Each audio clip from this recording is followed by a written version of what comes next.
Hello बच्चों, इस video के अंदर आज हम माँ कह एक कहानी पाठ के प्रश्नोत्तर करेंगे। सबसे पहले पढ़ेंगे बातचीत कीजिए। पहला प्रश्न, किसी पर दया करना मनुष्य का गुण है। मनुष्य के कुछ अन्य गुणों के बारे में बताइए। तो बच्चों इसका उत्तर होगा भूखे को भोजन खिलाना, प्यासे को पानी पिलाना, देशभक्ति, दूसरों की सहायता, माता पिता और गुरुओं का सम्मान, अनुशासन, बीमारों की सेवा करना आदि मनुष्य के मुख्य गुण हैं। अगला प्रश्न, घायल पक्षी के लिए शिकारी और घायल पक्षी की रक्षा करने वाला दोनों दावा कर रहे थे। यदि आपको फैसला करना हो तो उस पक्षी को किसे देंगे और क्यों? तो बच्चों इस प्रश्न का उत्तर हम इस तरह से लिख सकते हैं, यदि मुझे फैसला करना हो तो मैं भी उस पक्षी को बचाने वाले को ही दूंगा, क्योंकि दूसरों का जीवन छीनने का अधिकार किसी को नहीं मिलना चाहिए। अगला प्रश्न, पशु पक्षियों का शिकार करना अपराध है, इसे हम कैसे रोक सकते हैं? तो इसका उत्तर होगा पशु पक्षियों के शिकार को रोकने के लिए शाकाहार की शिक्षा को बढ़ाना चाहिए तथा सख्त कानून बनाए जाने चाहिए।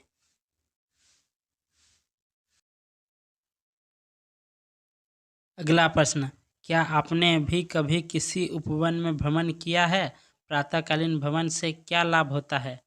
तो इसका उत्तर होगा हाँ, मैं प्राय छुट्टी वाले दिन घर के निकट के उपवन में भ्रमण करता हूँ। प्रातःकालीन भ्रमण से तन स्वस्थ और मन प्रफुल्लित हो जाता है। आगे दिया गया है योग्यता विस्तार। पहला प्रश्न, पक्षियों पर आधारित कोई एक कविता को खोजकर लिखें तथा कक्षा में प्रदर्शित कीजिए एवं पढ़कर सुनाइए। पक्षियों पर आधारित बहुत सारे कविता हैं। यहाँ पर मैं एक कविता लिख रहा हूँ। तोता, तोता हूँ मैं तोता, हरे रंग का तोता, चोंच मेरी लाल है, सुंदर मेरी चाल है, बागों में मैं रहता हूँ, मीठे फल में खाता हूँ। अगला प्रश्न, माँ ने राहुल को जिस उपवन के बारे में बताया उसमें रंग बिरंगे फूल खिले थे।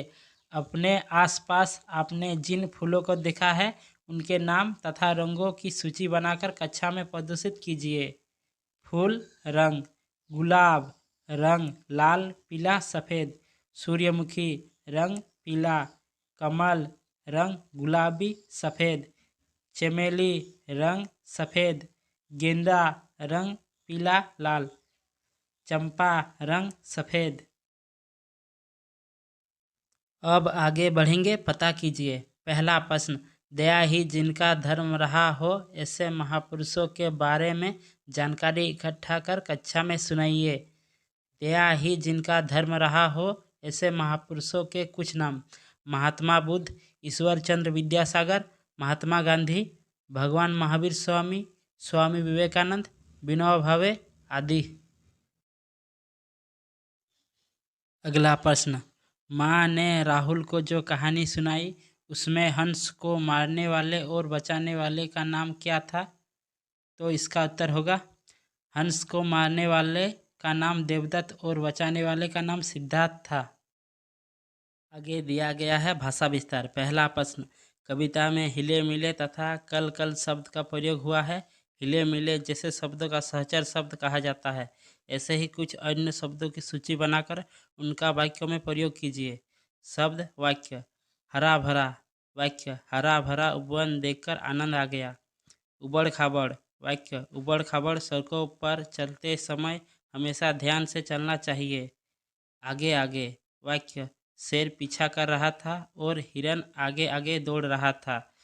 रहन सहन, वाक्य गांव के लोगों का रहन सहन सीधा साधा होता है।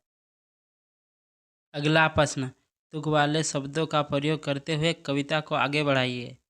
प्यारी प्यारी मेरी नानी रोज सुनाती नई कहानी। तो बच्चों कविता को आगे बढ़ाते हैं। प्यारी प्यारी मेरी नानी रोज सुनाती नई कहानी, राजा भरता जिसमें पानी, हुक्म चलाती रहती रानी, हम सुनते रह जाते, हूँ कहते रह जाते, धीरे से जब नींदिया आती तब नानी भी सो जाती। कविता में आए इन शब्दों के विलोम शब्द लिखे। सदय निर्दय, सुगंध दुर्गंध, राजा रंग, गिरना, उठना, हानि, लाभ, कोमल, कठोर, जन्म, मरण। अब आगे करेंगे कविता की कहानी। कोष्टक में दिए गए शब्दों की सहायता से न्यायालय के बारे में कुछ वाक्य लिखिए। जज। न्यायालय में जज का कार्य सबूतों की सच्चाई के आधार पर निर्णय देना होता है। वकील। वकील न्यायालय में अपने मुकबिल के पक्ष में दलीलें रखते हैं। गवाह। न्यायालय में सच्चा गवाह आंखों देखी बातें कहता है। फैसला। न्यायालय का फैसला सबको मानना पड़ता है। कविता में पक्षी को खग भी कहा गया है। इसी प्रकार नीचे दिए गए शब्दों के पर्यायवाची शब्द लिखिए।